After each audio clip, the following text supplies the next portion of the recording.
Hi Julie, Hi Amanda. we're here in Glasgow. Yeah. What's it like being vegan in Glasgow? Being vegan in Glasgow is great actually. There's a lot of vegan restaurants, there's a lot of choice, there's a lot of vegetarian restaurants that will do vegan options as well.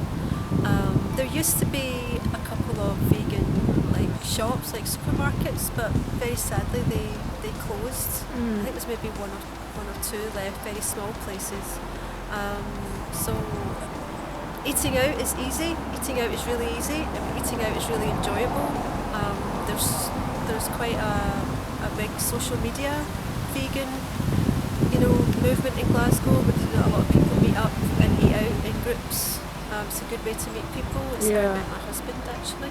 Oh, cool. But as for shopping, I think if I'm buying food for the house, it's not so easy in Glasgow. The only choice really is Holland and Barrett. They sell a lot of vegan food, so get things in there. But mostly, personally, I manage most of my vegan, most of my normal shopping just from supermarkets. If I need anything specifically vegan, I might go to Holland and Barrett or get it online. What's Glasgow like for activism? It's quite active. My husband is quite involved in activism. I'm sort of, treading the water a little bit in terms of attending demos and protests, but I have been on a few. There is a lot organised, usually on social media. Is where we pick it up from. The ones we've attended have been at Edinburgh Zoo, just protesting against zoos in general. Yeah. We've been on one for against slaughterhouses, and for CCTV in slaughterhouses, against animal hunting, in Africa, and against the killing and eating of dogs in Korea. Some of the ones that we've been involved in. There is quite a lot of activism goes on. I don't attend everything that happens, but it is in Glasgow, and there are people that are very active. Do you think it's important for vegans to be active and campaign about issues around animals? I think it's important for a lot of vegans. I am aware that there are a lot of people who are vegan for health reasons only, not so much for animal welfare. But I think the vegans that do, a lot of vegans that will be animal lovers just by their very natures and personalities, which is why they've chosen not to eat meat, or dairy. You mentioned that you went to a slaughterhouse campaign to get CCTV inside the slaughterhouses. Yeah. Do you think if people knew what was going on and the process of killing animals, they would reduce the amount of meat they eat?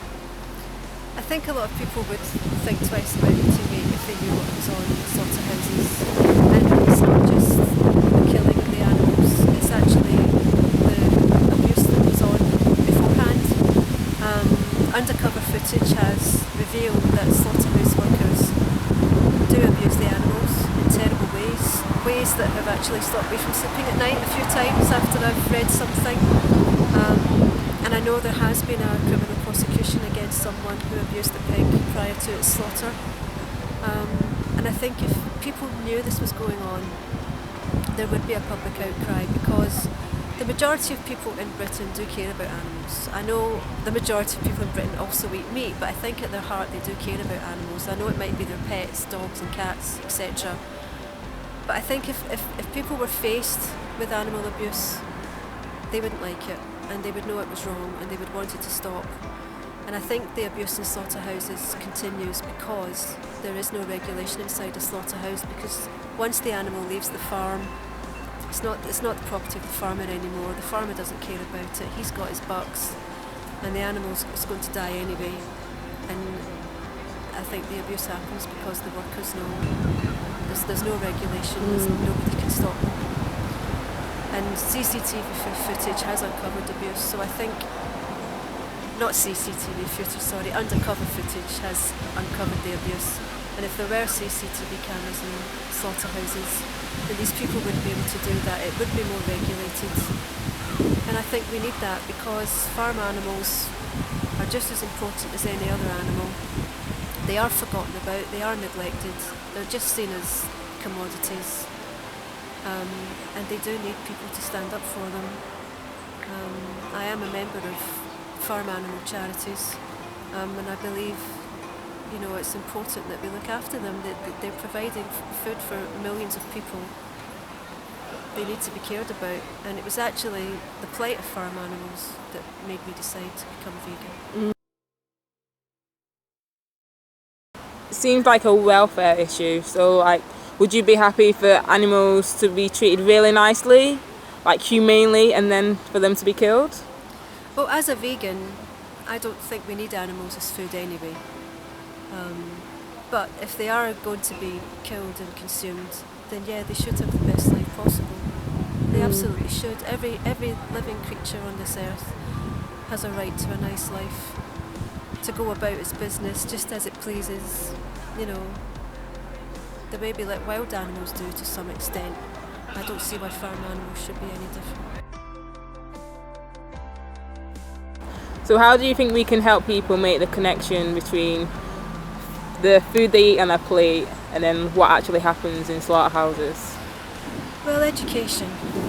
I know I'm a member of a charity called Compassion for Farm Animals Worldwide, and also Viva and Animal Aid. They all campaign for farm animals, and they are, they always look for people to go out to schools and speak in schools and get to children when they're young, not to put them off eating meat, but to make them aware that the food on the plate, was a living, breathing creature that, was a mother or